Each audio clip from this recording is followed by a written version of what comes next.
सालों पहले रूहानी हवेली में एक शाही शादी होने वाली थी। नववधू रश्मि लाल जोड़े में सजी हुई थी, लेकिन मंडप तक पहुंचने से पहले ही उसका खून कर दिया गया। शादी का सेहरा पहने दूल्हे ने उसे धोखा दिया और हवेली में ही दफना दिया। उस रात से हवेली को श्राप लग गया। जो भी वहां शादी करने की कोशिश करता, दुल्हन की आत्मा उसे अपनी मौत का साथी बना लेती।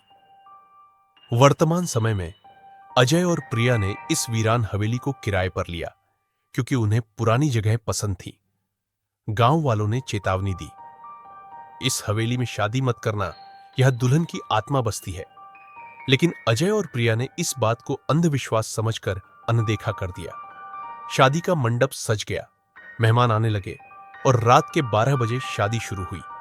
शादी की रस्में चल रही थी, तभी अचानक दूल्हे की जयमाला हवा में उड़ गई। घड़ी की सुइयां रुक गई।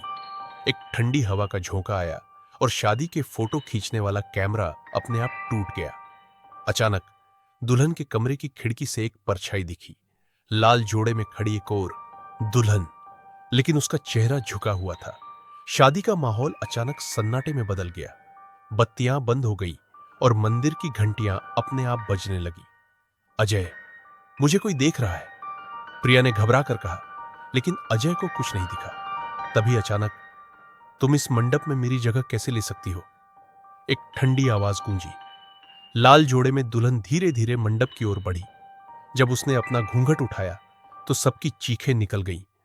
उसकी आंखों से खून बह रहा था, चेहरा जला हुआ था और होंठ सिल दिए गए थे। एक एक करके सभी मेहमान बेहोश हो गए। अजय और प्रिया भागने लगे, लेकिन दरवाजे अपने आप बंद हो गए। तभी एक बूढ़ी महिला आई, जो गांव की सबसे पुरानी महिला थी। अब इस आत्मा को शांति तभी मिलेगी जब इसकी सच्चाई सबको पता चले। बूढ़ी औरत ने हवेली की पुरानी किताबें निकाली। उसमें लिखा था, रश्मि की शादी उसके प्यार विजय से तय थी, लेकिन राजा के बेटे ने उसे जबरन शादी के लिए मजबूर किया। शादी की रात ही विजय ने दुल्हन को मार दिया और उसके खून से यह हवेली हमेशा के लिए अपवित्र हो गई। अजय और प्रिया कांप उठे। प्रिया ने हिम्मत दिखाते हुए कहा, अगर तुम्हारी आत्मा शांति चाहती है तो हम तुम्हारी शादी का अधूरा वचन पूरा करेंगे।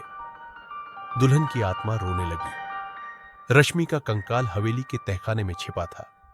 अजय और प्रिया ने मिलकर गांव वालों की मदद से उसकी आत्मा की मुक्ति के लिए अनुष्ठान किया।